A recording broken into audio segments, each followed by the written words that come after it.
Good morning students, welcome again. अपन पढ़ रहे थे पुष्पीय पादपों में लैंगिक जनन। पुष्पीय पादपों में लैंगिक जनन के अंतर्गत आज अपन तीन छोटे छोटे टॉपिक जो है वो बचे हैं, उनको अपन कंप्लीट करेंगे। कौन कौन से टॉपिक है? पहला है अपना फल, दूसरा है असंग जनन और तीसरा है बहुभ्रूणता।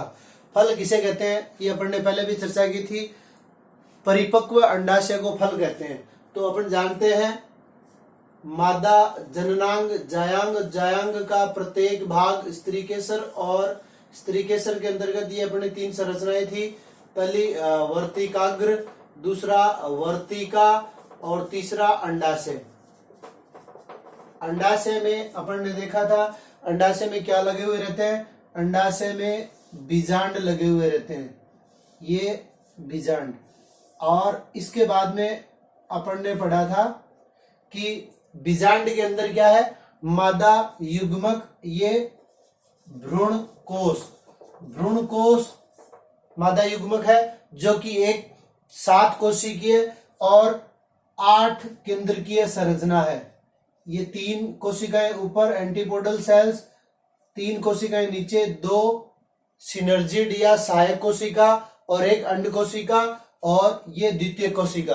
तो अभी तक अपन ने पढ़ा कि पहले मादा युग्मक का निर्माण होता है, नर युग्मक का निर्माण होता है, नर युग्मक का स्थानांतरण होता है।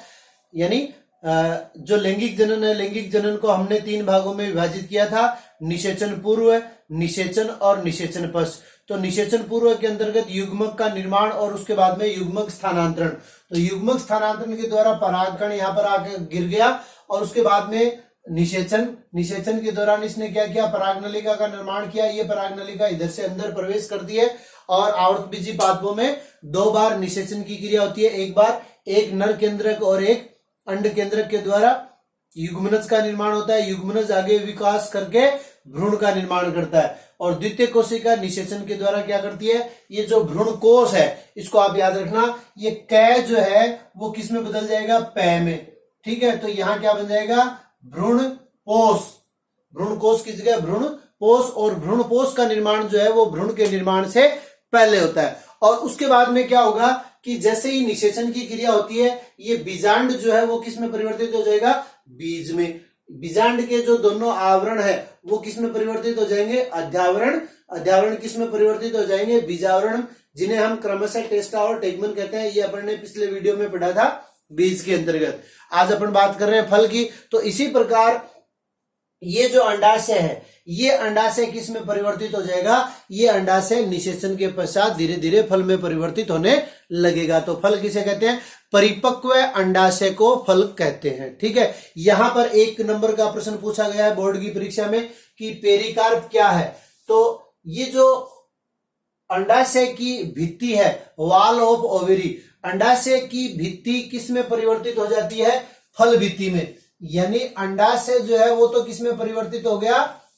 फल में। और अंडाशय की जो भित्ति है वो फल भित्ति में परिवर्तित हो जाती है। और इसी फल भित्ति का साइंटिफिक नेम क्या है? पेरिकार्प। ठीक है, पेरिकार्प या फल भित्ति क्या है? अंडाशय की जो वाल है, अंडाशय की जो दीवार है वो किस में परिवर्तित होगी? फल भित्ति में। और इसी का साइंटिफिक नाम क्या है? पेरिकार्प। और इस पेरिकार्प को 3 भागों में विभाजित करते हैं, बाह्य फल भित्ति, मध्य फल भित्ति और अंत फल भित्ति। ठीक है, पेरिकार्प को 3 भागों में विभाजित करते हैं।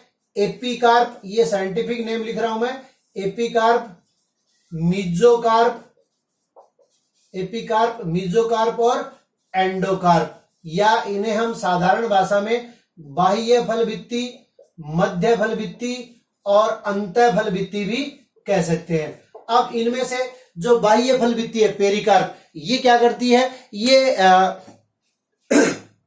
एक सुरक्षात्मक आवरण का निर्माण करती है। एक प्रकार से आप लोग देख सकते हैं, अगर अपन ये एक फल बनाए आम का, तो ये आम के फल के अंतर्गत ये वाला जो पार्ट है, कौन सा? अंदर वाला, जहां सीड रहता है, तो इस सीड के चारों ओर ये जो भित्ति है ये क्या है? एंडोकार्प। और ये बीच का जो मांसल गूदेदार भाग है ये क्या है? मीजोकार्प। और ये जो बाह्य भित्ति है ये क्या है, एपिकार्प। तो एपिकार्प क्या करती है, सुरक्षात्मक परत का निर्माण करती है। मीजोकार्प जो है वो ईडेबल पार्ट होता है, यानी खाने योग्य भाग होता है। और एंडोकार्प जो है वो क्या करती है, बीज के चारों ओर एक सुरक्षात्मक आवरण बनाती है, बीज को चारों ओर से घेरे हुए रहती है, मजबूती से टाइटली ये बंधित होती है। तो ये बात होगी फल भित्ति की। उसके बाद में अगर अपन बात करें फल की, तो फलों को अपन 4 भागों में यहां विभाजित करते हैं। कौन कौन से, तो पहला फल है वो है वास्तविक फल या यथार्थ फल, अर्थात वास्तविक फल, यथार्थ फल या सत्य फल। तो सत्य फल किसे कहते हैं, जब फल के निर्माण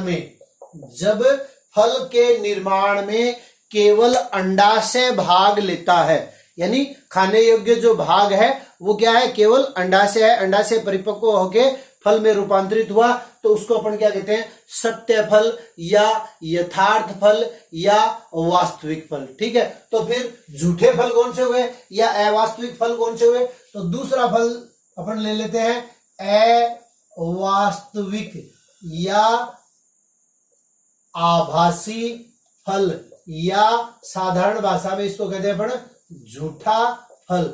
वास्तव में ये झूठा नहीं है, लेकिन इसको नाम क्यों दिया गया ये ध्यान कर लीजिए, ये इसकी परिभाषा है।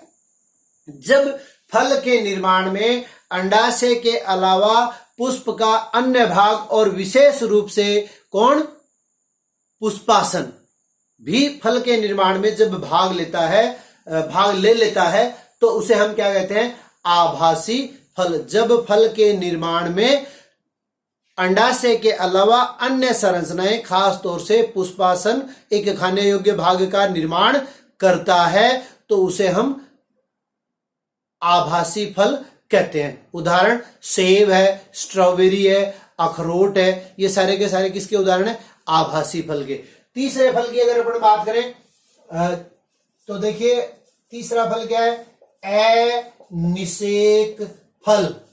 अभी अपन ने कहा कि परिपक्व अंडाशय को फल कहते हैं, और अंडाशय परिपक्व अवस्था में कब बदलता है, निषेचन के पश्चात। निषेचन के पश्चात अंडाशय किस में बदल गया, फल में बदल गया। और यहां हमने ए लगा दिया, तो आपको बताया हुआ मैंने बायोलॉजी में किसी भी शब्द के पहले ए लग गया, इसका मतलब वो क्रिया या वो चीज क्या है उसमें अनुपस्थित है। तो यहां पर निषेचन के पहले ए लगा, इसका मतलब यहां निषेचन की क्रिया अनुपस्थित है।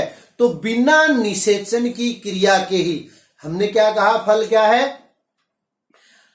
परिपक्व अंडाशय। और अंडाशय परिपक्व अवस्था में कब बदलता है, निषेचन के। तो यहां हम क्या कह रहे हैं, बिना निषेचन की क्रिया के जब फल का निर्माण होता है तो उसे अनिषेक फलन कहते हैं। तो ये किस प्रकार से संभव होगा, तो ये जो अपने पादप हार्मोन थे आप लोगों ने पढ़े थे, ऑक्सिन, जिब्रेलिन, साइटोकाइनिन, इथाइलिन और एब्सिसिक एसिड।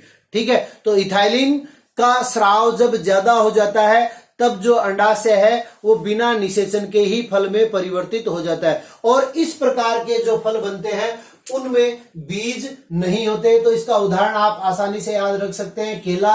केले के अंदर क्या होता है, बीज नहीं होते, अर्थात केले में बिना निषेचन की क्रिया के फल का निर्माण होता है। तो इस क्रिया को कह देते हैं अनिषेक फलन। ठीक है, क्रिया क्या कहलाई, बिना निषेचन की क्रिया के फल का निर्माण होता है, तो उस क्रिया को क्या कहते हैं, अनिषेक फलन। और फल को क्या कहेंगे, अनिषेक फल। ठीक है, चौथा अपना फल है वो है परजीवी फल। परजीवी फल अर्थात ये फल क्या करते हैं, हालांकि फलों का कार्य क्या है, पोषण करना, किसी भी जीव का पोषण करना। फलों के अंदर पोषक पदार्थ समाहित रहते हैं और उन्हीं के आधार पे अपना जीवन चलता है, भोजन करते हैं। तो गेहूं के द्वारा, तो वो भी एक प्रकार का क्या है, फल है, उसके अंदर बीज है, वो एक अलग बात है। ठीक है, सर्वप्रथम क्या होता है, उसके अंदर फल होता है, बाली जो लगती है वो फल है। ठीक है, परिपक्व अंडाशय फल कहलाता है। अब ये फल क्या करते हैं, पोषण करते हैं, लेकिन ये फल पोषण न करके स्वयं जिस किसी शाखा के ऊपर लग जाते हैं या गिर जाते हैं, वहां से ये अपना पोषण प्राप्त करने लगते हैं। तो उन फलों को क्या कहेंगे, परजीवी फल। यहां आपको 2 उदाहरण इसके याद रखने, कौन कौन से, ओरोबेंकी और स्ट्राइगा। ओरोबेंकी ये क्या है, परजीवी फल का उदाहरण है। और दूसरा क्या है, स्ट्राइगा। तो ये 4 प्रकार के फल, सत्य फल, ये सारे के सारे आभासी को छोड़ दीजिए आप, सेब, स्ट्रॉबेरी, अखरोट, ठीक है, ये 3 उदाहरण इसके, इनको छोड़कर बाकी जितने भी बच गए वो सारे के सारे अपने क्या है, सत्य फल है। दूसरा अनिषेक फल, जब बिना निषेचन की क्रिया के फल का निर्माण होता है। परजीवी फल, जो पोषण प्रदान नहीं करते बल्कि पोषक पदार्थों को अवशोषित करते हैं, क्या कहलाते हैं, परजीवी फल। और जो अपन ने फल भित्ति की बात की थी, उस फल भित्ति की संरचना के आधार पर भी फल 2 प्रकार के होते हैं। कौन कौन से, एक होते हैं मांसल फल या गूदेदार फल, और दूसरा जो आप लोग जानते हो जिन्हें हम कहते हैं शुष्क फल या ड्राई फ्रूट्स, ड्राई फ्रूट के नाम से आप आसानी से जानते हैं। तो ड्राई फ्रूट्स के अंतर्गत क्या हो जाता है कि जो मध्य फल भित्ति है, मीजोकार्प है, वो सूख जाती है, ठीक है। और मांसल फलों के अंदर, फ्लेशी फलों के अंतर्गत ये गूदेदार हो जाती है और जल को समाहित किए हुए रहती है। तो इस आधार पर भी फलों को हम 2 भागों में विभाजित कर सकते हैं। एक मांसल फल जिनमें फल भित्ति और खासतौर से मध्य फल भित्ति शुष्क नहीं होती है, जल समाहित किए हुए रहती है, ऐसे फलों को मांसल फल कहते हैं। और जिनमें फल भित्ति शुष्क हो जाती है, कठोर हो जाती है, वो फल क्या कहलाते हैं, शुष्क फल या ड्राई फ्रूट्स। इसके अलावा एक तीसरा प्रकार का फल और होता है जिसको अपन कहते हैं संग्रथित फल। संग्रथित फल के अंतर्गत जब एक शाखा के ऊपर जितने भी पुष्प लगे हैं वो संयुक्त रूप से एक फल का निर्माण करते हैं, तो उसे क्या कहते हैं, संग्रथित फल। इसके बाद में अपना 2 छोटे छोटे टॉपिक और बचे हैं। एक है असंग जनन और दूसरा है बहुभ्रूणता। असंग जनन एवं बहुभ्रूणता। असंग जनन, जैसा कि अभी अपन ने बात की थी अनिषेक फलन के अंतर्गत, तो असंग, संग का मतलब क्या है, साथ में, और साथ में कब होगा, जब निषेचन की क्रिया होगी, ठीक है, असंग जनन। तो फिर इसको एक अलग नाम क्यों दिया गया, क्योंकि इस क्रिया के द्वारा क्या होता है, बीज का निर्माण होता है, ठीक है। हालांकि ये एक अलैंगिक प्रजनन है जो लैंगिक जनन का अनुहारक है, लेकिन इसे लैंगिक जनन के अंतर्गत क्यों पढ़ते हैं, क्योंकि अपन जानते हैं कि लैंगिक जनन का अंतिम उत्पाद क्या होता है, बीज होता है, और इस क्रिया के द्वारा भी क्या होता है, बीज का निर्माण होता है। असंग जनन किसे कहते हैं, सिर्फ इतनी परिभाषा है, बिना निषेचन की क्रिया के बीज का निर्माण, बिना निषेचन की क्रिया के बीज का निर्माण असंग जनन कहलाता है। उदाहरण एस्ट्रेसिया और घास। एस्ट्रेसिया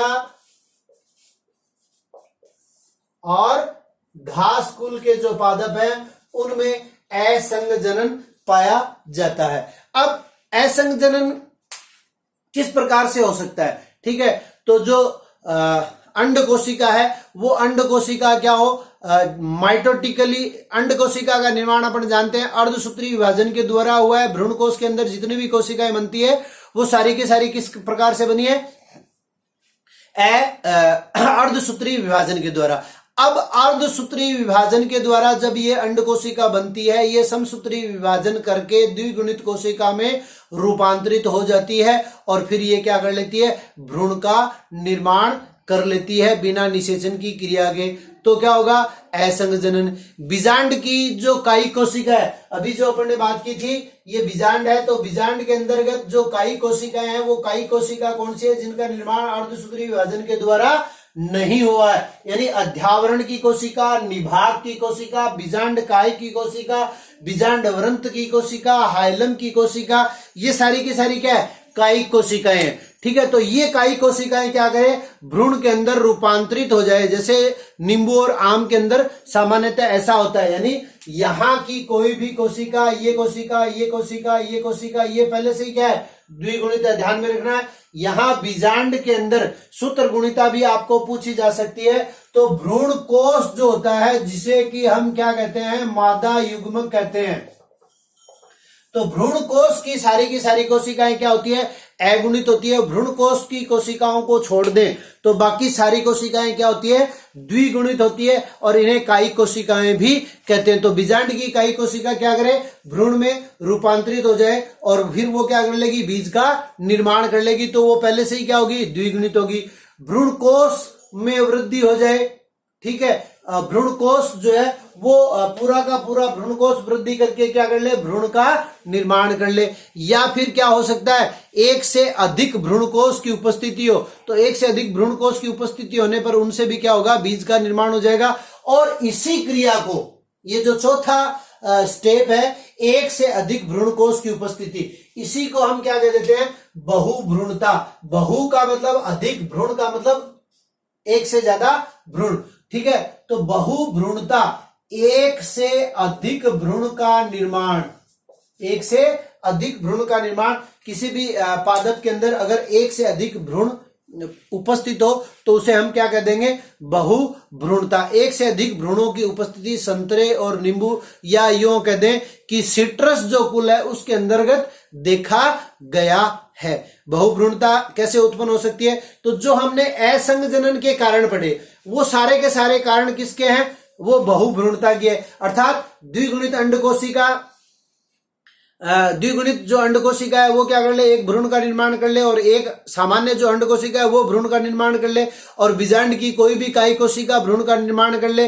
तीसरी बात हो सकती है कि किसी बीजांड में एक से अधिक भ्रूण उपस्थित हो, किसी बीजांड में एक से अधिक भ्रूणकोश उपस्थित हो, तो प्रत्येक भ्रूणकोश क्या करेगा, अलग अलग भ्रूण का निर्माण कर लेगा, ठीक है। तो ये कई कारण हो सकते हैं बहुभ्रूणता के। अब अंतिम टॉपिक बचा अपना असंगजनन का महत्व क्या है, कि असंगजनन को प्रेरित भी करवाया जा सकता है विभिन्न प्रकार के हार्मोनों के स्राव के द्वारा। तो असंगजनन वैज्ञानिकों के लिए एपोमिक्सिस एक नया अध्याय है। नया अध्याय इसलिए है क्योंकि इसका एक प्रश्न भी पूछा गया है बोर्ड की परीक्षा में कि असंगजनन का महत्व दीजिए। तो असंगजनन का महत्व क्या है वो आप सुन लीजिए, और उसी के साथ अपना ये अध्याय जो है वो समाप्त हो जाएगा, ठीक है। असंगजनन का महत्व क्या है, तो देखिए संकरण की क्रिया के फलस्वरूप संकर बीज तैयार किए जाते हैं। आप लोगों को पता है, ज्यादातर आप लोग जो पढ़ने वाले हैं वो किसान वर्ग से संबंधित है, या आप लोगों ने खेती देखी होगी, तो खेतों के अंदर हर साल क्या करना पड़ता है, नए बीज को खरीदना पड़ता है, बीजों को खरीदना पड़ता है, क्योंकि वो संकर बीज है, और संकर बीज एक बार ही उपयोग में आते हैं। उनके द्वारा जो बीज बनते हैं उनको अगली बार फसल के रूप में उपयोग में नहीं लिया जा सकता।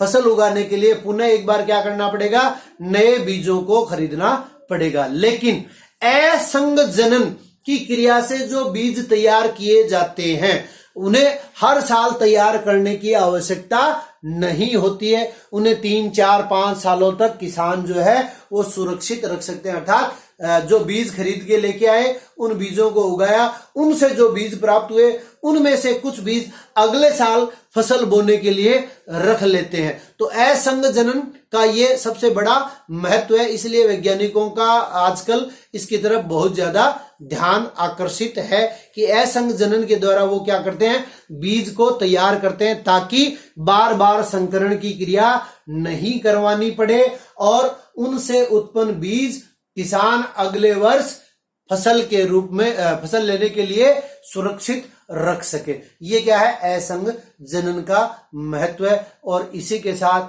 अपना ये जो दूसरा अध्याय है पुष्पीय पादपों में लैंगिक जनन वो समाप्त होता है। कल हम एक नया अध्याय मानव जनन, इस इकाई का तीसरा अध्याय जो है वो प्रारंभ करेंगे। तब तक के लिए धन्यवाद।